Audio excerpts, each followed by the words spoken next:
এক ইহুদির সঙ্গে জমি সংক্রান্ত নিয়ে, জমি জমা বিষয় নিয়ে একটা রায় হলো। রাসূলের কদমের মধ্যে গেলেন এক ইহুদি এক মুসলমান। বুঝানোর জন্য কয়েকটা কথা বলি। জমি জমা নিয়ে দুজনের ভিতরে ফিতনা হলো, বেঁধে গেল, হট্টগোল বেঁধে গেল। ইহুদি বলেন কার কাছে যাব? মুসলিম বলেন কার কাছে যায়? আমাদের নেতার কাছে যায়। মুসলমান বলে না, মুসলমান বললেন না, যা লাগবে না, আমার নবীর কাছে যাওয়া লাগবে। ইহুদি মুসলিম বলেন চলো যায়, তোমার নেতা মুহাম্মাদের কাছে যায়। নবীর কাছে চলে গেলেন দুজন মিলে, একজন অমুসলিম একজন মুসলমান, দুজন চলে গেলেন রাসূলুল্লাহর কদমের মধ্যে। ভালো করে বুঝে নিবেন বাবা, দুজনই চলে গেলেন। আমার নবীজি দুজনের মুখের বাণী শুনলেন, কে কি বলল, দুজন দুপাশ থেকে কথা শুরু করে দিল। নবীজি দুজনের আলোচনা শুনে রায় দিয়ে দিলেন। ইহুদির পক্ষে রাসূলুল্লাহ রায় দিয়ে দিলেন। জোরে জোরে চিল্লায় বলেন মারহাবা। রায় গেল কার পক্ষে? ইহুদির পক্ষে। ইহুদির মুসলমান ইসলাম কত সুন্দর, ইসলামের আদর্শ কেমন, ইসলামের নীতি কেমন, ইসলামের ধরন কেমন, ন্যায় বিচারের কাছে কার উপাদান দেখাশোনার সময় নেই। অমুসলিমের পক্ষে রায় চলে গেল, মুসলমান মেনে নিতে পারলেন না যে যেহেতু আমি মুসলমান রায়টা আমার দিবে। যেরকম আমার দেশের মানুষ এমপি সাহেবের লোক হইলে এমপি সাহেব সারায় নিয়ে যায়, মন্ত্রীর লোক হলে মন্ত্রী সারায় নিয়ে যায়। এক এক দেশের নিজের ছেলের দোষটা ঢেকে রাখি, পরের দোষটার উপাদান আমরা ধরি। এই রকম মুসলমান আমার নবীর কাছে এমন বিচার নয়। আমার নবীর কাছে রায় হলো ন্যায় পরণয়। নবী ছিল বাইয়ানাত, উত্তম আখলাক, উত্তম চরিত্র, যা পৃথিবীর মধ্যে কোনো কারোর কাছে ছিলেন না। কোনো নবীর এই রকম খাসলাত, এই রকম চরিত্র, আমার নবীর মতো চরিত্র পৃথিবীর মধ্যে কেউ ছিল না। আদর্শের মধ্যে নবীর সাথে কোনো তুলনা হয় না। সব দিক থেকে শ্রেষ্ঠ নবীর শ্রেষ্ঠ গুণ। আমার নবীর অতুলনীয়, আকাশ আসমান জমিনের নিচে উপরে কোথাও জমিনের মধ্যে এমন নবী আর খুঁজে পাওয়া যাবে না। জোরে বলেন ঠিক কি না? অমুসলিম রায় পেয়ে অত্যন্ত খুশি হয়ে গেলেন, বলে মুসলমানদের রায় ঠিক আছে, ন্যায় পরণয় সত্যের সন্ধানে মুসলমান নীতির উপর অটল। মুসলমান ব্যক্তি বলেন না, আমি এই রায় মানি না, কারণ এই রায় যাবে আমার পক্ষে, ইহুদির পক্ষে চলে গেল। নবীজির আইন, নবীজির বিচার আমি মানি না, আমি রায় মানি না। বলে যাব কোথায় যাব? কয়ে যাব আবু বক্করের কাছে। যেহেতু আবু বক্কর রাসূলের চাইতে 6 মাসের বড়। কয় মাসের? 6 মাসের বড়। সেহেতু তার কাছে গেলে সঠিক বিচারটা আমি পাবো, চলো যায়। ইহুদি বলে ভাই আপনার নেতা হলো রাহমাতাল লিল আলামিন, আপনার নেতা হোক, যেটা রায় দিছে এই রায় আমি মেনে নিলাম, আপনি কেন মানছেন না? কয় মানি না, চলো আবু বক্করের কাছে যায়। সিদ্দিক আকবরের কাছে চলে গেলেন, সালাম দিলেন। এই মুসলমান যে সালাম দিলেন, বলে আমি রাসূলুল্লাহর কাছে গিয়েছিলাম, এই রায় দিয়েছে আমাদের। এই রায়টার মধ্যে, রায়টা এই জমি জমা নিয়ে দুটি চক্রান্ত নিয়ে আমরা দুজনেই কথা বলল, মুসলমান এবং ওই ইহুদি কথা বললেন। হযরত আবু বক্কর শুনে বললেন এর আগে কে রায় দিছে? কয় রাসূলুল্লাহ রায় দিছে। কয় রাসূলুল্লাহর যে রায়, এরপরে আমি আবু বক্কর হাত চলবে না, কলম দেয়া চলবে না।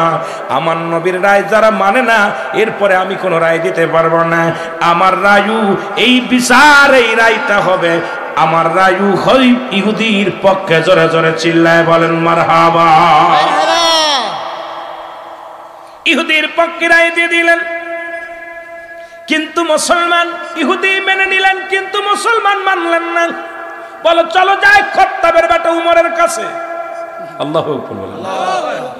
ইহুদি বলে ভাই যেহেতু আবু বক্কর হলো রাসূলুল্লাহ চাইতে 6 মাসের বড়, তার কাছে গেলেন, বিচার আমার দিয়ে দিছে, রায় দিছে আমার, আবার কার কাছে যেতে হবে? বলেন না, এই রায় আমি মানি না, কারণ খাত্তাবের বেটা উমর রায় দিবে, সঠিক রায় দিবে, তার কাছে গেলে রায় পাওয়া যাবে।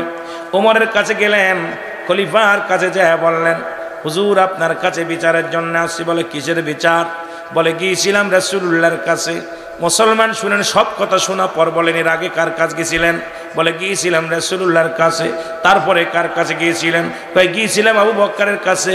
বলে রায় কি হয়েছে? রায় ইহুদির পক্ষে গেছে, আমি মানতে পারি নাই, কারণ আমি মুসলমান, রায়টা আমার পক্ষে আসবে। ওমর বলে দাঁড়ান, আমি একটু আসছি ভিতর থেকে। ভিতরে চলে গেলেন, যে খোলা তরবারি নিয়ে একবার বাইর হইয়া আসি এক ডাক দেখায়, মুসলমান আমার সামনে আয়। একটা কবে এক কবের সঙ্গে সঙ্গে মুসলমান শুনে নেন ওই মুসলমানের কাল্লাটা দ্বিখণ্ডিত করে ফেলছে। জোরে জোরে চিল্লায় বলা যাবে না মারহাবা। উমর ফারুক মুসলমান হত্যা করেছে, কি হত্যা করেছে? জোরে বলেন না। মুসলমান হত্যা করেছে, দাড়িওয়ালাকে হত্যা করেছে, টুপিওয়ালারে হত্যা করেছে, কুরআনওয়ালারে হত্যা করেছে, কুরআনওয়ালারে হত্যা করেছে। বিচার, সবাই আশ্চর্য হয়ে গেলেন, কেমন বিচার? উমরের কাছে কেমন বিচার? মুসলমানদের হত্যা করেছে। মুসলমানদের ভিতরে একটা বেঁধে গেল, হইচই বেঁধে গেল। মুসলমান সবাই বিচার চাই রাসূলুল্লাহর কাছে আসলেন। নবীজি বিচার করবে উমরের, কারণ উমর যে মুসলমান হত্যা করেছে, বিচার হবে। আমার আল্লাহ কয় জিবরিল তাড়াতাড়ি যাও, আমার হাবিবের জানায় আসো আমার উমর কোনো মুসলমানকে হত্যা করে নাই, আমার উমর হত্যা করেছে একজন মুনাফিককে। ও মুসলমান শুনে নেন। সুতরাং মুসলমানদের মধ্যে বড় মুনাফিক যারা আমার নবীর রায় মানতে পারে নাই, আমি আল্লাহ তার বিপক্ষে চলে যায়। আমার রাসূল যার পক্ষে আছে আমি তার পক্ষে। সুতরাং আমার রাসূলের রায় যিনি মানতে পারে না, উমরের কাছে সে হত্যা হয়েছে, সুতরাং সে মুনাফিক, সে মুসলমান নয়। আগে আমার হাবিবের জানায়া দিয়ে আসো আমার নবীজি যেন আমার উমরের বিচার না করে, কারণ আমার উমর কোন মুসলমানকে হত্যা করে নাই, কোন ইমানদারকে হত্যা করে নাই, একজন মুনাফিককে হত্যা করেছে। জোরে জোরে চিল্লায় বলো মারহাবা। আর একটু জোরে বলা যাবে না আল্লাহু আকবার। উমরে ফারুক যে অন্যায় করেছে মেনে নেওয়া যায় না। আপনার দাড়িওয়ালা টুপিওয়ালাকে হত্যা করেছে। এই জন্য আমি একটু আগেই বললাম আমিনান নাস, মানুষের মধ্যে মাকুলু, তারা বলবে আমার না তার ঈমান আনছে। আমাদের মধ্যে এরকম মুনাফিকের অভাব নাই। জোরে বলেন ঠিক কি না?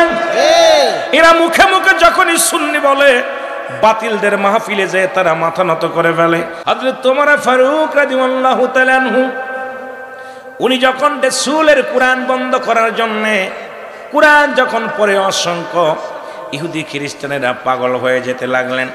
উতবা সাহেব, আবু জেহেল, আবু সুফিয়ান, মুসলমান পৃথিবীর বড় বড় নেতারা নবী করিম সাল্লাল্লাহু আলাইহি ওয়াসাল্লাম যখন কোরআন তেলাওয়াত করতেন এত মধু লাগতেন, এত ভালো লাগতেন, এই কোরআন শোনার জন্য ছুটে চলে আসতেন। আজকে যেমন আপনারা ছুটে আসছেন, এরকম নবীজির কাছে ছুটে আসতেন, অমুসলিমেরাও পাগলের মতো ছুটে আসতেন কোরআন শোনার জন্য।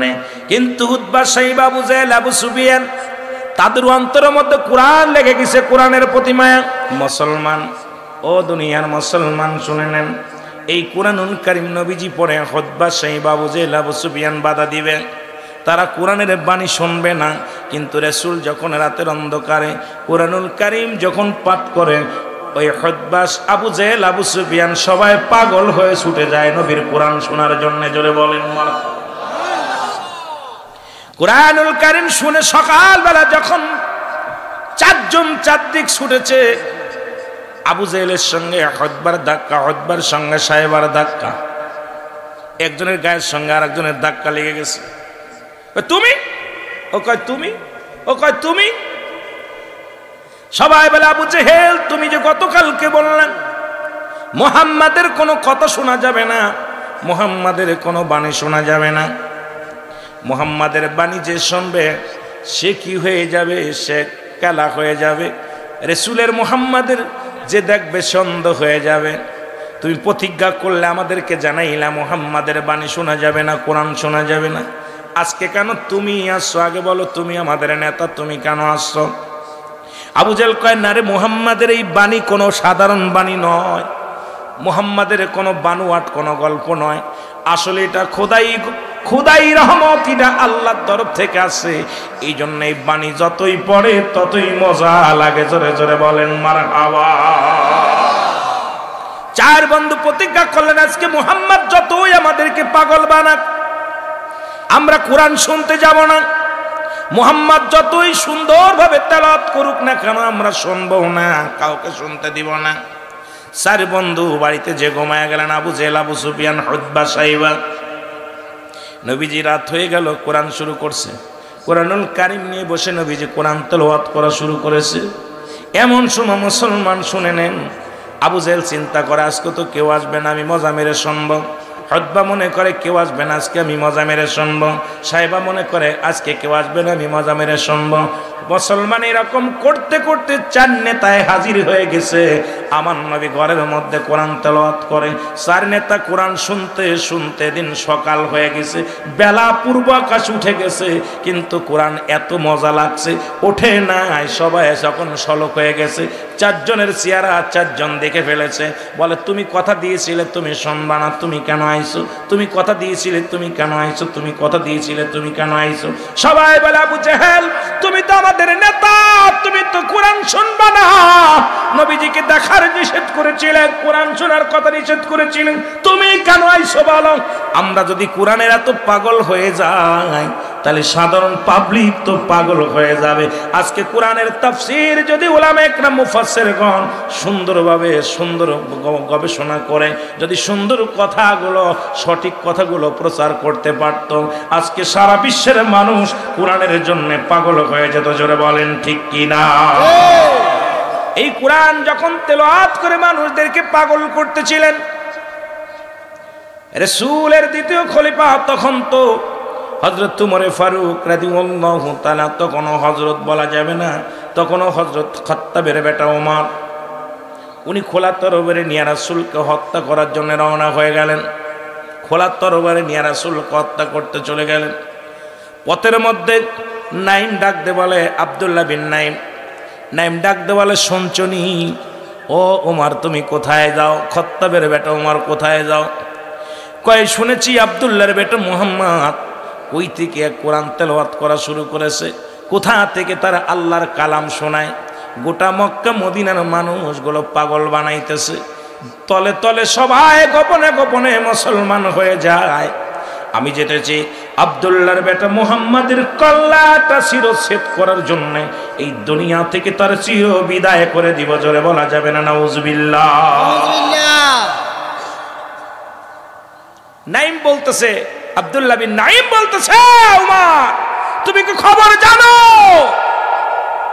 কি খবর? খবরটা হলো তোমার ভগ্নিপতি আবু সাইদ, নাম কি? হযরত আবু সাইদ, তোমার বোন ফাতিমা গোপনে কোরআন তেলাওয়াত করে মুসলমান হয়ে গেছে। মারহাবা বলা যাবে না? মারহাবা আরো জোরে। তুমি কাকে হত্যা করতে যাচ্ছ? তোমার ঘরটা সামলাও আগে। তোমার আপন বোন তোমার ভগ্নিপতি কালেমা পড়ে মুসলমান হয়ে গেছে, তারা কোরআনের পাগল হয়ে গেছে। হযরত ওমরের তখন হযরত আগেই তো বলতেছে, এই জন্য হযরত বলে অনেকে বলতে পারেন হুজুর তখনও তোমরা ঈমান আনে নাই, যেহেতু ইসলামের দ্বিতীয় খলিফা আমার নবীর প্রিয় সাহাবী, জান্নাতি সাহাবীদের মধ্যে দ্বিতীয় নাম্বার সাহাবী, নবী 10 জন সাহাবীকে জান্নাতের সংবাদ দিয়েছে দুনিয়ার মধ্যে জিন্দা থাকতে। এই জন্য বাবারে আমি সম্মানের সঙ্গে তার নামটা নিই। খলিফা হযরত ওমর ফারুক রাদিয়াল্লাহু তাআলা খোলা তরবারি নিয়ে চোখ দুটি বড় লাল হয়ে গেছে, দোষ শুরু করেছে বোন ভগ্নিকে মারার জন্য। আল্লাহ নবী যে কোরআন শিক্ষা দিয়েছে, সূরা তাহা তেলাওয়াত করতেছে হযরত ওমর ফারুকের বোন আর ভগ্নিপতি হযরত ওমর দাঁড়ায় গেলেন। কোরআনের কত দাম! কোরআনের বাণী শুনে হযরত ওমর দাঁড়ায় গেছে। ঘরের ভিতর থেকে আওয়াজ আসে, জোরে জোরে চিল্লায় বলেন মারহাবা, আর একটু জোরে বলেন মারহাবা। দাঁড়ায় আছে, দাঁড়ায় অনেকক্ষণ কোরআন শুনলেন। হঠাৎ করে ভগ্নিপতি মুসলমান আবু সাইদ উনি যখন ঘরের দরজা খুলে দেখতে পাইলেন ওমর খোলা তরবারি নিয়ে দাঁড়ায় আছে। খোলা তরবারি দেখিয়া থরথর করে কাঁপন শুরু করে দিলেন। স্বামী স্ত্রী দুজনেই থরথর করে কাঁপতেছে, কারণ কোরআনের বাণী তো পাঠ করেছে ওমরের বোন, ওমরের ভগ্নিপতি।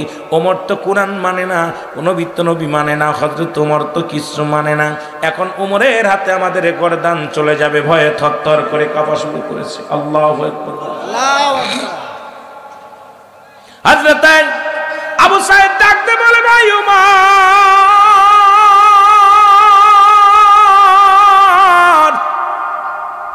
আপনি কখন এসেছেন? এই দরজায় দাঁড়া আছেন, বলে আমি অনেকক্ষণ যাবত এসেছি, তোমরা ঘরের ভিতরে কি পাঠ করতেছিলা, কি পড়তেছিলা বলো। বোন বাগ্নির গলার পানি শুকায় গেছে, কারণ যা পাঠ করছে শুনলেই মৃত্যুদণ্ড। বিপদ থেকে বাঁচা সম্ভব নয়। থরথর করে কাঁপন শুরু করে দিলেন। হযরত ওমর বলে আমি কথা দিলাম রে, তোদেরকে আমি হত্যা করব না, আগে বলো কি পাঠ করলাম, এতক্ষণ সময় কি তোমরা তেলাওয়াত করতেছিল আমাকে বলো। ওমরের বোন ভগ্নিপতি দুজনেই বলল, ওমর রে, যদি এইটা শুনতে হয় তাহলে একটা কাজ করো। সেই কাজটা হলো তুমি আগে গোসল করে আসো। এই বাণী শোনাইতে গেলে ওযু লাগে, পবিত্রতা লাগে। এটা সাধারণ কোনো কিতাব নয়। ইংরেজি পড়তে গেলে ওযু লাগে না, বাংলা পড়তে গেলে ওযু লাগে না, ফার্সি পড়তে গেলে ওযু লাগে না, ওরা ধর্ম কোনো বিষয় পড়তে গেলে ওযু লাগে না।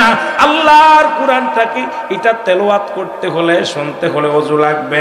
আগে এই বাণী শুনতে হলে তোমাকে ওযু গোসল করতে হবে, পবিত্রতা, তোমাকে পবিত্রতা হয়ে আসতে হবে। জোরে জোরে চিল্লায় বলেন মারহাবা, মারহাবা। এ ভাইরা আমার, বন্ধুরা আমার, ওমর ফারুক গোসল করে আসলেন, ওযু করলেন, ওযু করা শিখা দিলেন। কেমন ওযু, কিভাবে শিখা দিছে হযরত আবু সাঈদ শিখা দিলেন। ওযু করলেন, বলে এবার সূরা তাহা যেটা পাঠ করতেছিলেন পাঠ করা শোনাইলেন। শোনানোর পর হযরত ওমরের গা থেকে ঝরঝর করে ঘাম ঝরতে লাগলেন। বলে বুনে ভগ্নীরা রে, দাঁড়া আমি আসি। সুবহানাল্লাহ বলেন, সুবহানাল্লাহ। তরবারি হাতের মধ্যে আছে, রাসূলুল্লাহকে হত্যার উদ্দেশ্যে রওনা হয়ে গেলেন। এদিকে খবর আসলেন, ওমরে ফারুক খাত্তাবের বেটা উমর খোলা তরবারি নিয়ে রাসূলকে হত্যা করার জন্য রওনা হয়ে গেছে। হত্যা করার জন্য, রাসূলকে হত্যা করার জন্য। নবীর কাছে যে সাহাবীরা বলে, ইয়া রাসূলুল্লাহ, সর্বনাশ, খাত্তাবের বেটা উমর তো খোলা তরবারি নিয়ে রাগান্বিত হয়ে আপনার দিকে ছুটছে আপনাকে হত্যা করার জন্য। আমার নবী বলে, আসতে দাও। সুবহানাল্লাহ বলেন, সুবহানাল্লাহ, আসতে দাও। ওমর ফারুক আসলেন, সাহাবীরা জাদ্দার পজিশন নিয়ে নিলেন। মারহাবা বলেন, মারহাবা। নবীর সাহাবীরা জাদ্দার মতো পজিশন নিলেন। সাহাবীরা বলে, ইয়া রাসূলুল্লাহ, ইয়া হাবিবাল্লাহ, যদি ওমর এসে আজকে যদি আপনার উপরে বিদ্রোহী ঘোষণা করে, কোন রকম যদি আপনাকে আঘাত করে কথা বলে, কোন রকম যদি আপনার দিকে চোখ আঙড়ায় কথা বলে, আমরা সাহাবীরা মেনে নেব না। আমরা ওমরকে আজকে ছাড় দিব না, হয় জীবন যাবে না হয় জীবন নিব। যার যার পজিশন নিয়ে দাঁড়ায় গেলেন। হযরত ওমর রথ খোলা তরবারি নিয়ে রাসূলুল্লাহর দিকে রওনা হয়ে গেলেন। আমার নবীর সামনে আসিয়া ওমর থম করে দাঁড়ায় গেলেন, একদম দাঁড়াই গেলেন, কথা বলে না, একদম মূর্তির মতো দাঁড়ায় রইলেন। আমার নবীজি উমরের কলারটা চেপে ধরলেন। আল্লাহু আকবার বলেন, আল্লাহু আকবার। নবীজি উমরের কলারটা চেপে ধরে বলে, হে উমর, তুমি কিসের জন্য এভাবে থমের দাঁড়ায় গেলেন? উমর বলে, ইয়া রাসূলুল্লাহ, ইয়া হাবিবাল্লাহ, আজকে আমি আপনাকে হত্যা করার উদ্দেশ্যে আসি নাই, আজকে আপনাকে কিছু শোনাইতে আসি নাই। আজকে আপনি একটু আমার কোরআন তেলাওয়াত করে শোনান। আমি আর একটা মিনিটও মুসলিম থাকতে চাই না। আমাকে আপনি কালেমা পড়ায় মুসলমান বানায়া দেন। কারণ এত কিতাব পড়লাম, এত গবেষণা করলাম, আজ পর্যন্ত আমার মন কাঁদে নাই, আমার অন্তর কাঁদে নাই। কিন্তু আপনার আল্লাহর কোরআন আমার বগ্নির কাছ থেকে শোনা পর আমার অন্তর কেঁদেছে, আমার দিল কেঁদেছে। ইয়া রাসূলুল্লাহ, ইয়া হাবিবাল্লাহ, আমি আর একটা মিনিটও মুসলিম থাকতে চাই না, আমাকে আপনি মুসলমান বানায়া দেন। কালেমা পড়ে লা ইলাহা ইল্লাল্লাহু সাল্লাল্লাহু আলাইহি ওয়াসাল্লাম। সাহাবীদের হাতে তরবারি নিয়ে তাকবীর দিলেন, নারাই তাকবীর, সুবহানাল্লাহ বলেন। মৌলানা সাহেব, টাকার কাছে বিক্রি হয়ে যায় না, অর্থের কাছে বিক্রি হয়ে যায় না। আমার রাসূলকে যারা বাদ দিয়ে আল্লাহকে পাইতে চায়, এরা হলো এই জামানার আল্লাহওয়ালা কাফের। আল্লাহওয়ালা কাফের, আল্লাহওয়ালা কাফেরদের কাছে যা নবীরে পাইবি না, আল্লাহরও পাবি না, জাহান্নাম ছাড়া কোনো গতি থাকবে না। আমি আমার ফতোয়ায় রুহুল আমিন সিদ্দিকের ফতোয়া হলো, যারা নবীকে বাদ দিয়ে আল্লাহকে পাইতে চায়, এই জামানায় তারা আল্লাহওয়ালা কাফের, আল্লাহওয়ালা কাফের, আল্লাহওয়ালা কাফের। এক ইহুদি, এ মুসলমান শোনো, মত ফেনে মত পান করতে করতে রওনা দিছে রাস্তা দিয়া। হযরত উমরে ফারুক ওই রাস্তা দিয়ে যাইতেছেন, আল্লাহু আকবার বলেন না, রাস্তা দিয়ে যাইতেছে। উমরে ফারুক এত বড় পালোয়ান ছিলেন, এত বড় নেতা ছিলেন। উমরে ফারুক যে রাস্তাতে যাইতো ওই রাস্তায় মাস্টার ইবলিস যাইতে ভয় পেত। মারহাবা বলেন না, মারহাবা, আরো জোরে মারহাবা। উমরে ফারুক যাইতেছে, ইহুদি কাল্লা মরিসি আজকে। উমরে ফারুক যদি আমার মদ পান করা দেখে নিশ্চিত আমার গর্দান যাবে, আমাকে মেরে ফেলবে। আমি এখন বাঁচবো কেমনে করে? মদটা কাপড়ে নিচে লুকায়া বলতেছে, আল্লাহ জীবন আর মদ খাইতাম না, আল্লাহ রে আজকে তো উমরের হাত থেকে বেঁচে যাই, তাহলে জীবন আর মদের বোতল হাতে নিব না, আল্লাহ আজকের মদটা তুমি দুধের পেয়ালা বানাই দাও। সুবহানাল্লাহ বলে, আরো জোরে আরো জোরে। দেখেন কত ভয়, কত খত্তাবের বেটা উমরে দেখে সেই উমরের কথা বলতেছিলাম। আল্লাহ নবীর সাহাবী হযরত উমর ফারুক ইহুদিকে ডাকতে বলেন, ইহুদিরে তুমি কি পান করো? ইহুদি বলে, হে আল্লাহর নবীর খলিফা আমিনুল মুমিনিন, আমি দুধ পান করি। কথা কই না, কি পান করি? দুধ পান করি। দুধ পান করি। কয় দুধ পান করো, তখনও মদের গন্ধ গা থেকে বাইর হইছে। মদ খাইছে, মদের বোতলের গন্ধ পাওয়া যায়। খলিফা হযরত উমর ফারুক ডাক দে বলে, দেখি বোতলটা বাইর করো। বলে, হুজুর আমি দুধ খাইতেছি, মদ নয়। আল্লাহর নবীর সাহাবী, আমার মুসলমান বাবা না। খলিফা হযরত উমর ফারুক হাত থেকে মদের বোতলটা নিলেন, নিয়ে মুটকিটা খুললেন, আর ওদিকে ডাক দে বলে, আল্লাহ। ইহুদি বলে, আল্লাহ আজকে যদি আমি ওই মদের বোতলটা দুধের বোতল হয়ে যায়, জীবনে আমি আর কোনোদিন মদ পান করব না, আমি আর কোনোদিন ইহুদি থাকবো না, মুসলমান হয়ে যাব। আল্লাহ তুমি আমার বাঁচাও, উমরের হাত থেকে বাঁচাও, উমরের হাত থেকে বাঁচাও। সঙ্গে সঙ্গে হযরত উমর যখন মুসলমান এই মদের বোতলটার মদ ঢালতে লাগলেন, দেখা গেল মদের বোতলে মদের পরিবর্তে দুধ পড়া শুরু করেছে। জোরে জোরে চিল্লায় বলেন মারহাবা। আর একটু জোরে বলেন, আর একটু জোরে বলেন আল্লাহু আকবার, আল্লাহু আকবার। এই ভয়টা যার ভিতরে, আল্লাহর ভয় যার অন্তরের ভিতরে নাই, সে কেমন মুসলমান? একজন ইহুদি বিশ্বাস করে আমার মাওলাকে, আমার হাবিবকে। এ মুসলমান শুনে নাও, পৃথিবীর মধ্যে এমন নেতা কজন আছে রে মুসলমান, শুনে নাও। আমার বাবারা, আমার সেই খলিফা হযরত উমর ফারুক রাদিয়াল্লাহু তাআলা আনহু, উনিও কোরআন রিসার্চ করতে যায় মুসলমান হয়ে গেছেন, নবীকে জিয়া গবেষণা করতে যায় মুসলমান হয়ে গেছেন। তিনি পৃথিবীর সব কিছু ছেড়ে দিয়েছে, রাসূলুল্লাহর কদম মোবারক ছাড়তে পারে নাই। এমন ভালোবাসতো আমার নবীরে, নবী ইন্তেকালের পরে উমর একেবারে পাগল পারাপার হয়ে গেলেন। উমর কারুর লগে কথা বলে না, উমর কারুর সঙ্গে চলাফেরা করে না। উমর শুধু নিরাপত্তা পালন করে আর কান্দে বলে, ইয়া রাসূলুল্লাহ, ইয়া হাবিবাল্লাহ, মায়ার নবী,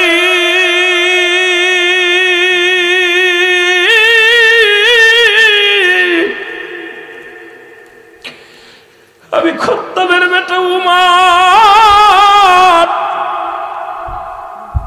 ইয়া রাসূলুল্লাহ, ইয়া হাবিবাল্লাহ, আপনাকে ছাড়া আমি কি নিয়ে বাঁচবো? আপনাকে ছাড়া আমি কি নিয়ে থাকবো? আপনাকে দেখে আমি ক্ষুধার যন্ত্রণা ভুলে যেতাম, আপনাকে দেখা পর দুনিয়ার কষ্ট দূর হয়ে যেত। ইয়া রাসূলুল্লাহ, ইয়া হাবিবাল্লাহ, আমি উমর আপনাকে ছাড়া থাকতে পারি না, কষ্ট পাই, আপনার বিরহ যন্ত্রণা আমি সহ্য করতে পারি না। ইয়া রাসূলুল্লাহ, ইয়া হাবিবাল্লাহ, নবীকে হারায়া হযরত উমর বড় পেরেশানিত হয়ে গেলেন, পাগলের মতো হয়ে গেলেন, কান্দে। আর ইয়া রাসূলুল্লাহ, ইয়া হাবিবাল্লাহ বলে চোখের পানি ছেড়ে কাঁদছে। খলিফা নির্বাচিত হলো, সবাই মিলে হযরত আবু বকর সিদ্দিক রাদিয়াল্লাহু তাআলা আনহুকে ইসলামের প্রথম খলিফা বানায়া দিলেন। প্রথম অধিবেশনে হযরত উমর ফারুক উনিও রাজ দরবারে প্রবেশ করলেন। খলিফা হযরত আবু বকর সিদ্দিক রাদিয়াল্লাহু তাআলা আনহু উনি রাজ দরবারে যাইয়া উনি যখন বসলেন, মুসলমান কুরসির মধ্যে বসলেন। বসার পর সবাই দেখে, সবাই খুশি হইলেন, সবার মুখে আনন্দের ছাপ, সবার মুখে দিয়া মিষ্টি হাসি, সবাই আনন্দ পাইলেন। কারণ যোগ্য ব্যক্তি চেয়ারখানা পেয়েছে। রাসূলুল্লাহ যে ময়দানে বসতেন, রাসূল যে বিচারগুলো করতেন, রাসূলের উত্তরসূরি নবীজির একমাত্র নবীজির শ্বশুর মুবারক, আমার নবীজির এক হলো শ্বশুর মুসলমান, দ্বিতীয় হলো প্রথম খলিফা। নবীজির শ্বশুর নবীজির বিবি আম্মা জান আয়েশা সিদ্দিকার আব্বা জান ছিলেন হযরত আবু বকর সিদ্দিক রাদিয়াল্লাহু তাআলা আনহু। যোগ্য ব্যক্তি চেয়ারের মধ্যে বসেছেন, যোগ্য ব্যক্তি খলিফা হয়েছেন, সবাই আনন্দিত, সবাই আনন্দিত। কিন্তু পাশে দাঁড়ায়, একটা পাশে দাঁড়াইয়া হযরত ওমরে ফারুক চোখের পানিগুলো দর দর করে ছেড়ে দিয়ে কাঁদতে লাগলেন, হাউমাউ করে কান্দে। সবাই ওমরের কান্না দেখে ফিরে তাকাইলেন। উপস্থিত যত মুসলমান শ্রোতা ছিলেন, উপস্থিত রাজ দরবারে যত মেহমান ছিলেন, সবাই কান্নার আওয়াজ শুনতে পাইলেন। সবাই তাকায় দেখে উমর কান্দে, উমরের চোখে পানি। সবাই আবু বকর ডাকতে বলেন, ভাই উমর তুমি কেন কান্দো? তোমার তো আজকে কান্নার কথা না, সবাই তো আমার খলিফা বানায় দিছে, সবাই মিলে যেহেতু আমার রায় দিছে, এই চেয়ারের যোগ্য ব্যক্তি বানাইছে, আমি আসলে যোগ্য নয়। ভাই উমর রায়, ও ভাই মনে হয় আমি খলিফা হয়েছি, নেতা হয়েছি, তুমি মনে হয় মানতে পারো নাই, এই জন্য তোমার চোখে পানি, তুমি হাউমাউ করে কান্দো। নেও, আমি চেয়ারের দরকার নাই, আমি আবু বকর এই চেয়ারটা আমি উমরকে দিয়ে দিলাম। কারণ উমর যখন কালেমা পড়েছিল মুসলমান তখন সরাসরি মুসলমান ওফেন তারা নামাজের আহ্বান করেছিল, মক্কা মদিনায় আযান শুরু করেছিল। যখন রাসূল পাক সাল্লাল্লাহু আলাইহি সাল্লামের হাতে ইসলাম গ্রহণ করেছিলেন হযরত ওমর ফারুক, তখন মুসলমানদের বিজয় ধ্বনি বেজে উঠেছিল। সুতরাং এই চেয়ারের একমাত্র যোগ্য অধিকার, যোগ্য পাওনাদার হলো হযরত ওমর ফারুক। আমি তাকে চেয়ারটা দিয়ে দিলাম, তুমি এসে বসো। উমর ফারুকের কান্না আরো বেড়ে গেল। আল্লাহু আকবার। হযরত উমর ফারুক আরো জোরে জোরে ফুপায়, ছোট মানুষের বালকের মতো কান্দে। বালক যেরকম, ছোট্ট বালক যেমন ফুপায়া ফুপায়া কান্দে, হযরত উমর ফারুক ফুপায় ফুপায় কান্দতে লাগলেন। উপস্থিত জনগণকে বললেন, এ জনগণ শোনো, তোমরা নেতা ফিরা দিতে পারো, তোমরা সব পৃথিবীর সব কিছু ফিরা দিতে পারো, তোমরা কি আমার নবীরে আমার বুকে ফিরাইয়া দিতে পারবানি? এই রাজমহলে আসলে, রাজ দরবার আসলে আমি নবীরে দেখে দুনিয়ার সব দুঃখ ভুলে যেতাম। আমি খত্তাবের বেটা উমর, আমি আমার রাসূলের সঙ্গে কত বিদ্রোহী ঘোষণা করেছি, কত কষ্ট দিছি। আমার নবী কোনোদিন আমার কষ্ট দেয় নাই, আমার নবীজি কোনোদিন আমার আঘাত করে নাই। আমি যখন আমার রাসূলুল্লাহর চেহারা মোবারক দেখতাম, দুনিয়ার সব কষ্ট ভুলে যেতাম, আর সমস্ত দুঃখ ভুলে যেতাম। আজকে এসে যখন রাজ দরবারে এসে আমার নবীকে পাই নাই, আজকে যখন আমি এসে দেখি সব মানুষ দাঁড়া আছো, সব মানুষ বসে আছো, একটি নূরের মানুষ আমাদের মধ্যে নাই। একটা মানুষ, আমি আমার নূরের নবী, আমার মায়ের নবী, আমার জান, আমার প্রাণ, তোমরা এতই যদি পারো আমার নবীরে তোমরা বুকে ফিরায়া দাও। আমি চাই না ধন জ্ঞান, চাই না আমি রাজত্ব, চাই না জমিদারি, আমি শুধু নবীর চাই, নবীর ভালোবাসা বিহুনে আমি সহ্য করতে পারি না। এ মুসলমান শুনে নাও, পৃথিবীর মধ্যে নবীর সাহাবীরা এরকম নবীকে ভালোবাসতো। তারা ক্ষমতা লোভী ছিল না, টাকার লোভী ছিল না, সম্পদের লোভী ছিল না, তারা একমাত্র আমার রাসূলকে তারা জীবনের চাইতে ভালোবাসতো। ও মুসলমান, গভীর মনোযোগ, আতিউল্লাহ আতিউর রাসূল, অনুগত্য করত আল্লাহ, অনুগত্য করত রাসূলের, জীবনের পরোয়া করত না। আল্লাহর প্রতি অনুগত্য থাকতো, রাসূলের প্রতি অনুগত্য থাকতো। কিন্তু আমরা অনুগত্য করি অনেকেই, আল্লাহর নবীর অনুগত্য করি না। কেমন মুসলমান জোরে জোরে চিল্লায় বলেন ঠিক কিনা? এ মুসলমান, এই তো ছিল নবীর প্রেমিক, নবীকে হারা সাহাবীরা এরকম পাগল ছিল। আবার খলিফা হযরত উমর ফারুক যখন খলিফা হলেন, অনেক কথা চলে আসে, একটা কথা নিয়ে আলোচনা করতে যে অনেক লম্বা আলোচনা হয়ে যায়। খলিফা হযরত উমর ফারুক যখন খলিফা হলেন, আমিনুল মুমিনিন কেমন বাজান প্রধানমন্ত্রী হলেন, কেমন রাষ্ট্রপতি হলেন দেখেন না। উনি বাড়ি বাড়ি ঘুরে ঘুরে তালাশ করতেন প্রতিবেশী কে না খেয়ে আছে। আমার দেশের নেতারা যদি এমপি সাহেব হয়, ভোটের আগে কত না পায়ের জুতা ক্ষয় হয়ে যায়, মন্ত্রী হলে পায়ের জুতা ক্ষয় হয়ে যায়। বাবা কোথায় মেম্বার চেয়ারম্যান হতে গেলে কত কষ্ট করে। কিন্তু আমিনুল মুমিনিন যখন খলিফা হলেন, উনি রাতের অন্ধকারে আধারে এলাকাটা ঘুরা ঘুরা দেখতেন, মহল্লা ঘুরে ঘুরে দেখতেন কে অভাবে আছে, কে না খেয়ে আছে, কে না ঘুমায় আছেন, কে অনাহারে আছে, এগুলো ঘুরে ঘুরে দেখতেন। জোরে জোরে চিল্লায় বলেন মারহাবা। একদিন রাত্রে হযরত উমর ফারুক দেখতে পাইলেন মহল্লার মধ্যে একটা ঘরের মধ্যে টিপ টিপ করে বাতি জ্বলে, টিপ টিপ করে বাতি জ্বলে। হযরত উমর ফারুক গুটি গুটি পায়ে দরজার মধ্যে গেলেন, যে দেখে কান্না, ছোট ছোট মাসুম বাচ্চাগুলো ঘরের মধ্যে কাঁদে। কেমন নেতা ছিলেন, কেমন সাহাবী ছিলেন, কেমন দুর্দর্শ ছিলেন। আবার কালেমা পড়িয়ে পড়া পর সব বিলিয়ে দিয়েছেন। ইসলাম যখন গ্রহণ করেছেন, খাত্তাবের বেটা উমর এই দুনিয়ার মধ্যে মাটির মানুষ হয়ে গেছে। কত সুন্দর আদর্শ, তার আদর্শ রাসূলুল্লাহর আদর্শ সঙ্গে মিলায় ফেলেছে। আমরা মুসলমান আজ পর্যন্ত পরিবর্তন হতে পারেনি। উগ্রপন্থী আমাদের মেজাজ, আমরা কৃপণতা করি, আমাদের মধ্যে শুধু কৃপণতা, আমাদের মধ্যে পরনিন্দা, আমাদের মধ্যে শুধু অত্যাচার, আমাদের মধ্যে মানুষকে ক্ষতি করার চিন্তা সাধনা নিয়ে থাকি। কিন্তু খলিফা হযরত উমর কোথা থেকে কোথায় গেল, এখন খলিফা হয়ে গেছেন। জোরে জোরে চিল্লায় বল আল্লাহু আকবার, আল্লাহু আকবার। দেখে ছোট ছোট মাসুম বাচ্চাগুলো ঘরের মধ্যে কান্নাকাটি করে ক্ষুধার যন্ত্রণায় গোড়াগড়ি করে।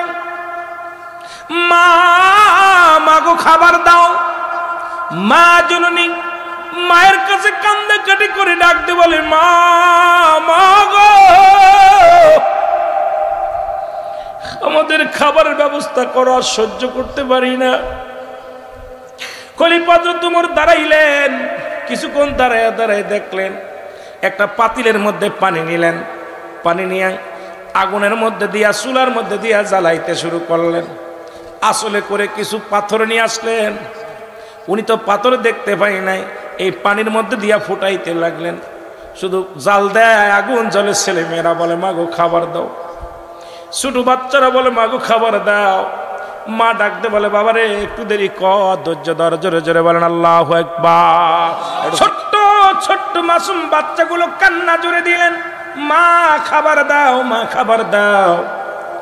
মা সান্ত্বনা দেয়, মা সান্ত্বনা দেয় বাবা একটু ধৈর্য ধর, এই তো খানা হয়ে আসলে, একটু দেরি কর। ছোট ছোট মাসুম বাচ্চাগুলো ক্ষুধার যন্ত্রণায় কাঁদতে কাঁদতে ঘুমায় পড়ল। হযরত উমর চিন্তা করে মা জননী এত সময় ধরে রান্না করলেন, বাচ্চারা না খেয়ে ঘুমায় গেলেন। কারণটা কি? ঘরের দরজায় যে টাচ করে আওয়াজ দিলেন, দরজা খুলে দিলেন, দেখতে পাইলেন যা দেখে মা জননী ওই ঘরের মধ্যে পাতিলের মধ্যে পানি দিয়া পাথর দিয়া জ্বালাইতেছে। ডাকতে বলে মা গো, ও মা তুমি তোমার সন্তানদের খাবার দিলে না, ঘুমায় গেল। কে বাবা খাবার দেব কি, আজ কটা দিন ঘরের মধ্যে কোনো খাবারের ব্যবস্থা নাই, ঘরের মধ্যে কোনো খাবারের ব্যবস্থা নাই। ছোট ছোট মাসুম বাচ্চাগুলো আমার বিবি আমার স্বামী খাবার আনতে পারে নাই, খাবার জোগাড় করতে পারে নাই। আজ কটা দিন ঘরের মধ্যে কোনো খাবার নাই। শিশু সন্তানগুলো ক্ষুধার যন্ত্রণায় ছটফট করে, আমি মা হয়ে সহ্য করতে পারি না। আমি জনম দুঃখিনী মা, ওই সন্তানের কান্না বন্ধ করার জন্যে পাতিলের মধ্যে পাথর দিয়া ফুটাইতেছি, তাদের সান্ত্বনা দিয়ে ঘুম পেরেছি, এখন আমি বসে বসে কান্দি। হযরত উমর ফারুক ডাকতে বলে মা একটু দাঁড়াও, আমি আসি। দৌড়ায়া গেলেন, বাইতুল মালে চলে গেলেন। কেমন নেতা ছিলেন, কেমন নেতা ছিলেন। দৌড়ায়া গেলেন, বাইতুল মালে চলে গেলেন। ডাকতে বলে আসলাম রে, বাইতুল মালের দরজা খোল। আসলাম দরজা খুলে দিলেন। দরজা খুলে দিয়ে বলে এই আটার বস্তাটা আমার পিঠে উঠায়া দে, আমার মাথায় উঠায়া দে। আসলাম বলে আমিনুল মুমিনিন আটার বস্তা কোথায় নেবেন আমাকে বলেন, আমাকে হুকুম দেন, আমি সেখানে বহন করে দিয়ে আসবো। বলেন আরে আসলাম এই আটার বস্তা আমার মাথায় তুলে দাও। আমি উমর আল্লাহর কাছে কি জবাব দিব? আরে চেয়ারম্যান মেম্বার সব গরিবের 2 কেজি চাউলের লোভ সামলাইতে পারো না, গরিবের 2 কেজি আটার লোভ সামলাইতে পারো না। আমার দেশে অসংখ্য চেয়ারম্যান সাহেব অমুসলমান শত শত টন তেল, শত শত টন চাউল তাদের খাটের নিচেই পাওয়া যায়, তাদের ঘরের মধ্যে পাওয়া যায়। এই গরিবের 10 টাকা কেজি চাউলের লোভ সামলাতে পারে না, এটা সরকার দিছে তাদের 10 কেজি চাউল দেয়, এটার মধ্যেও ভাগ বসায় রে চেয়ারম্যান। এই হারামখোররা আমার দেশের নেতা, এই হারামখোরদের জন্য শান্তি ফিরে চলে গেছে মুসলমান। জোরে জোরে বলেন ঠিক কিনা? ও অসংখ্য হারামখোর 10 টাকা কেজি চাউল এটার লোভ সামলাতে পারে না। আমরা দেখেছি অনেক চেয়ারম্যানের তেল, সোয়াবিনের তেলে যে করোনা ভাইরাসের সময় চাউল ডাউল যা দিছে এগুলো চুরি করে করে খাটের নিচে রেখে দিছে। অসহায় মানুষের তারা টাকা বন্ধু চুরি করছে। এই সমস্ত বদমাইশ যদি দেশের নেতা হয়, 10 বদমাইশ গুলো ইউনিয়নের চেয়ারম্যান হয়, ওয়ার্ডের মেম্বার হয়, জাতি শেষ হওয়ার জন্য এরাই যথেষ্ট। জোরে বলেন ঠিক কিনা? খলিফা হযরত উমর ফারুক ডাক দিয়ে বলে আসলাম রে আটার বস্তা আমার মাথা উঠে দাও, কথা বলো না, আমার ঋণ শোধ করতে দাও, আমি আল্লাহর আদালতে ধরা পড়ে যাব। কি জবাব দিব? আমি আমার মাওলার কাছে কোনো জবাব দিতে পারবো না। আসলাম আটার বস্তা উঠায় দিলেন। আমিনুল মুমিনিন হযরত উমর ফারুক আটার বস্তা মাথায় করে বহন করে নিয়ে আসলেন ঘরের মধ্যে। ডাক দিয়ে বলে মাগো তোমার সন্তানদের রুটি বানাই খাওয়াও, দেরি করো না মা, আমার দেরি হয়ে গেছে, আমি অন্যায় করেছি মা। মাগো এই লাও আটা রুটি বানায়া তোমার সন্তানদের কলিজা ভরে খাওয়াও, পেটটি ভরে খাওয়াও। আর আগামী দিন তুমি উমরের দরবারে যাবা, আমি তোমাকে একটু বেশি দেওয়ার ব্যবস্থা করে দিব। ওই মহিলা দোয়া করে আল্লাহ এই দেশের প্রেসিডেন্ট যদি উমর না হয়ে এই লোকটা হতো। দেখা যায় জাকাতের শাড়ি নিতে যায়, ওই ফিতরা শাড়ি নিতে যায় মানুষ ঠেলা খেয়ে ধাক্কা খেয়ে মারা যাচ্ছে। যদি বলেন ঠিক কিনা? এই নেতারা কিসের নেতা? সেলফি তুলতে তুলতে আর জায়গা নাই। কথা বুঝছেন? চাউল ধরে রাখতে 1 কেজি চাউল দিচ্ছে 6 বার ভিডিও করতেছে। মুসলমান বলেন আমিনুল মুমিনিন উনি বললেন মাগো এটুকু লাও, এরপরে আগামীকাল তুমি উমরের দরবারে যাবা, আমি তোমাকে বলে একটু বেশি দিয়ে দিব। মহিলা দোয়া করে আল্লাহ এমন নেতা যদি উমরে ফারুক যদি নেতা না হইয়া এই লোকটা যদি নেতা হতো কতই না ভালো হতো। আল্লাহ সেই বড় পড়ারে তুমি নেতা বানাইলা, যে বড় পড়া আমাদের খবর নেয় না, যে বড় পড়া আমাদের খবর নেয় না, খোঁজ নেয় না। আল্লাহ তারে কেন তুমি নেতা বানাইলা? এই লোকটা যদি বানাইতো মা গো তুমি তারও অভিশাপ দিও না, আগামীকাল যাইও। জোরে বলেন না সুবহানাল্লাহ। সুবহানাল্লাহ। আমাদের মতো নেতা লিখে ওই জুতার বাড়ি আগে তুই, আমি তো সেই নেতা। জোরে কোন ঠিক কিনা? কেমন নেতা কিন্তু তাকে গালি দেয়, মহিলা গালি দেয়, মিসকে হাসি দিয়ে বলে মা, কি বলে মা, ও মা আমার দেশে শাড়ি দিতে যায় দেখছি ধাক্কা মেরে দিছে, এরকম কথা কয় না? দেখছেন না আমার দেশে এক মন্ত্রী দেখছি শাড়ি দিয়ে পিটাইতেছে এরকম। জোরে কোন ঠিক কিনা? আমার দেশের এক মন্ত্রী আমি নিজে দেখছি শাড়ি দিতে যায় কইছে বাবা এই শাড়িটা বদলা, আর একটা শাড়ি দাও, দেখি মুখি তিলে এরম বাড়াচ্ছে। জোরে কোন ঠিক কিনা? কিন্তু উমরে ফারুকরে বলে বাটপার, ওই বাটপারটা যদি নেতা না হয়ে আপনি হতেন কতই না ভালো হতো। উমর কয় মা গো তারে গালি দিও না, আগামীকাল যেও, আমি সেইতে বেশি চেয়ে দিব। জোরে কোন না সুবহানাল্লাহ। কেমন নেতা? নেতা তো এরম নেতা দরকার। জোরে বলেন এরম নেতার দরকার আছে কিনা? আরো জোরে বলেন এরম নেতার দরকার আছে কিনা? এবার পরের দিন সকালবেলা উমর ফারুক রাদিয়াল্লাহু তাআলা আনহুর মুসলমান রাজ দরবারে চলে গেলেন। যা দেখে গতকাল রাত্রে যিনি আটার বস্তা মাথায় লইয়া যিনি বাড়ির ভিতর বহন করে নিয়ে দিয়েছে, ওই রাজ দরবারে যা দেখে সেই লোকটাই বসে বসে মানুষের নালিশ নেই। মহিলা চোখের পানি ছেড়ে কান্দার বলে আমিনুল মুমিনিন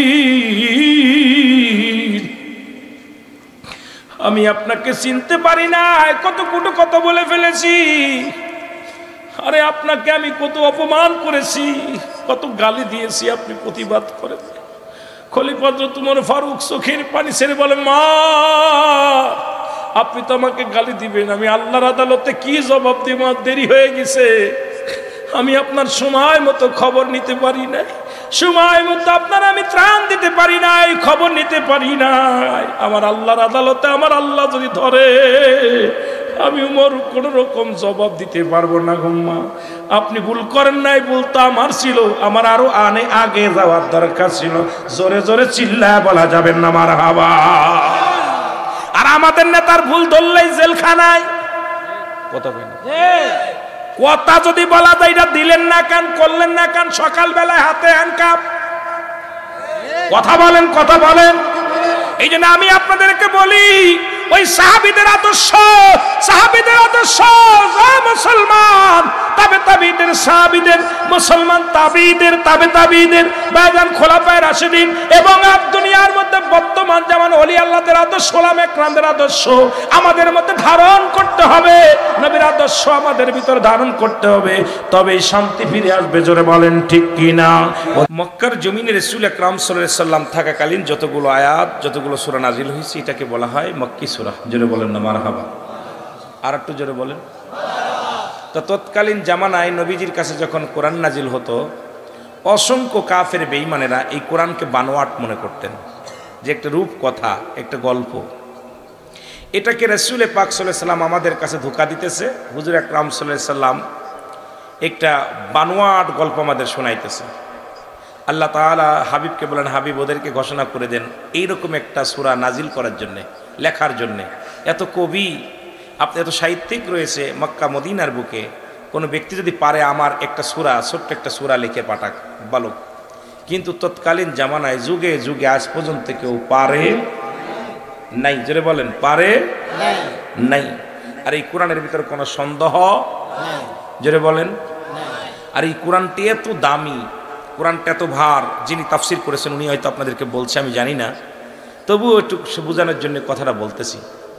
এই কোরআনটা নাজিল হলো পাহাড়ের উপরে। পাহাড় বলল আল্লাহ আমার দ্বারাই সম্ভব না, এর বিশাল ওজন, ওয়েট কয়েক টন না, এত টন টন ওজন, কিন্তু হাতের মধ্যে নিয়ে কোরআন দেখাইতেছে এইভাবে। এই কোরআনটা এত দামি আর এত ভার, পাহাড় বললেন আল্লাহ আমার ভিতরে দিলে আমি জ্বলে পুড়ে শেষ হয়ে যাব, এই ভারটা আমি সহ্য করতে পারবো না, এত ওজন, এটা আমি ধরে রাখতে পারবো না। কে বলল? জোরে চিল্লায় বলেন, কে? পাহাড়। জমিনের মধ্যে কোরআনটা নাজিল করবে আল্লাহ। জমিন বলল আল্লাহ আমার ভিতরে দিয়েন না, আমি পুড়ে শেষ হয়ে যাবো, এর এত ওজন, এটার ওজন আমি ঠেকাইতে পারবো না, এত ভারী। জমিন কান্নাকাটি করল আল্লাহ আমার ভিতরে দিলে, আমার উপরে দিলে আমি সহ্য করতে পারবো না। গাছের উপরে গাছে একই বললাম আমি পুড়ে শেষ হয়ে যাব। সেই কোরআনটা দিল মানুষের উপরে। কিসের উপরে? মানুষের মধ্যে। মানুষ এই কোরআনটাকে বুকে ধারণ করে আজকে কোরআনের অপব্যাখ্যা, তাফসির নামে আমাদের তাফসির করে, সুন্নিরা তাফসির করে একভাবে, আর এক বাতিলের আর এক রকম তাফসির করে।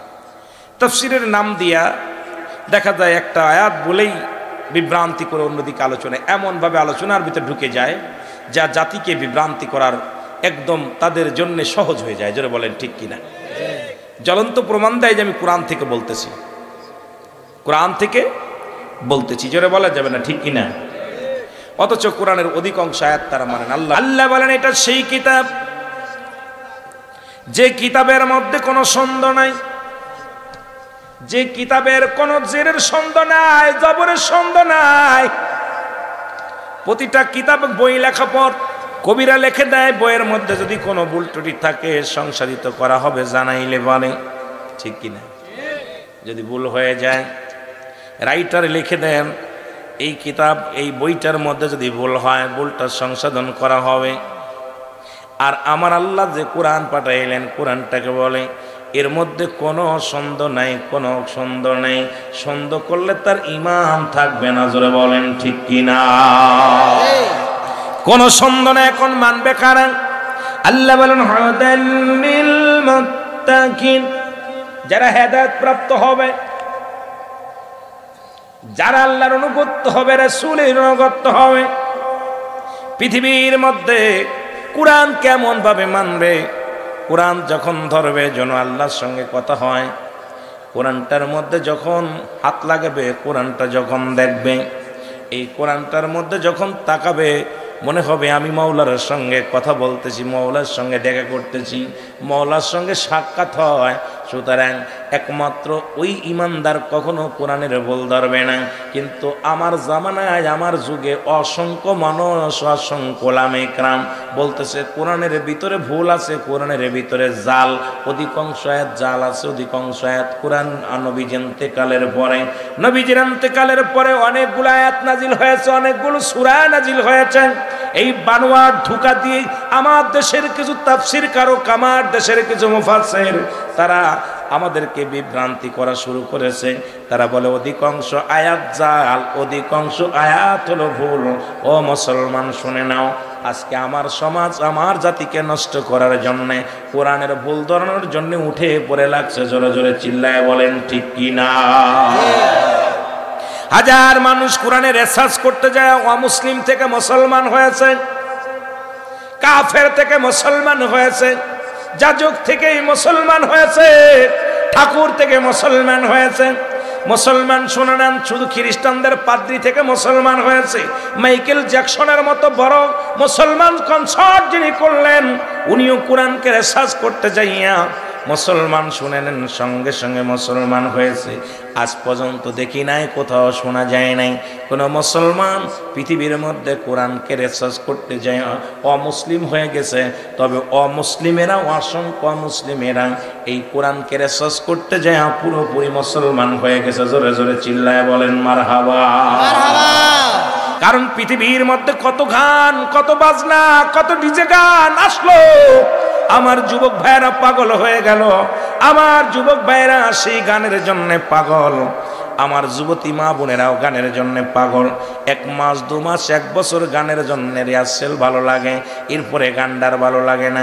কিন্তু ছোট্ট থেকে কোরআন শুনলাম, আজ পর্যন্ত যে কারি পড়ে কারি চাইতো কারির ভালো লাগে, এ আলেমের পড়া চাইতো আলেমের পড়া ভালো লাগে, হাফেজ সাহেবের পড়া চাইতো নাফেজের পড়া ভালো লাগে।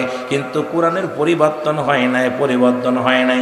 ওই একই আয়াত, একই সূরা, একই অক্ষরগুলো রয়েছে, কোনো পরিবর্তন হয় নাই। যত পড়ি ততই মজা লাগে। জোরে জোরে চিল্লায় বলেন ঠিক কি না? রে পাইয়া আরে কত পাপি পাইল গো উদ্ধার আপনাকে পাইয়া, আরে আমিয়া সায়াসি গো নবী পাইলাম না দিদার, একদিন পাইলাম না দিদার। আল্লাহ আল্লাহ ইয়ারে রে রহমতে রহনবী, একবার দিদার দেন গহনবী, সে কে কাঁদি রে, একবার দিদার দেন গহনবী, আসে কে কাঁদি।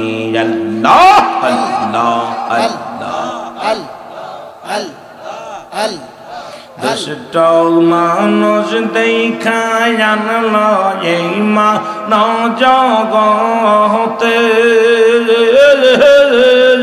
না দেখিয়া হইলাম পাগলা সে কেই বাংলাদেশে। কত দুষ্ট কাফের দেখলো আপনাই দেখলাম না মরে, যার না দেখিয়া হইলাম পাগল, এই না আসে কে নবী গো, এই না আসে কে। আর দেখা দেন গো এই গো লামরে একটি বাহারে, নবী দেখা দেন গো এই গো লামরে একটি বার মহরে।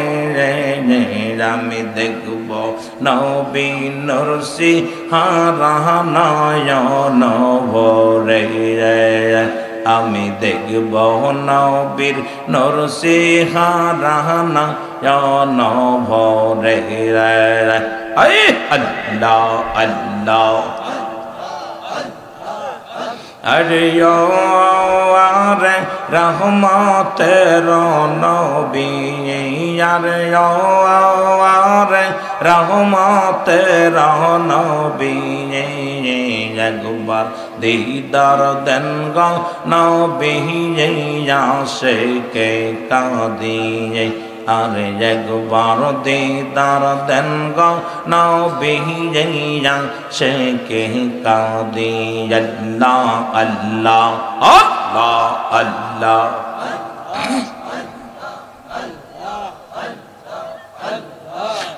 সায়া সাই রইলাম নবী গো পৌতের পানে চায়া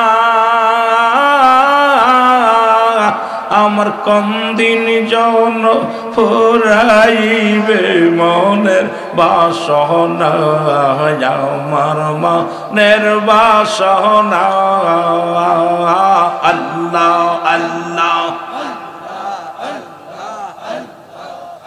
আরে গাও সাই রইলাম গো নবী না চাইয়া আর কোন দিন জন পরাইবে মনের বাসনা আমার মনের বাসনা আল্লাহ আল্লাহ আরে দেখব গোলাম নরসি হারা নয়ন বরিয়া আরে দেখব গোলাম নরসি হারা নয়ন বরিয়া রে রে রহমতে নবী দেখরা সেই গো কান্দি আমি মহা পাপী আর দিদারেরা সেই তো কান্দি আমি মহা পাপী আল্লাহ আল্লাহ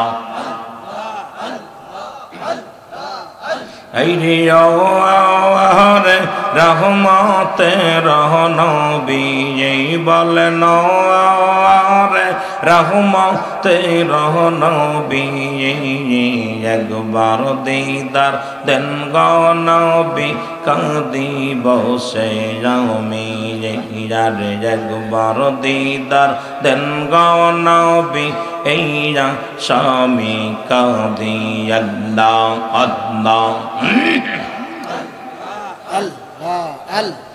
লা ইলাহা ইল্লাল্লাহ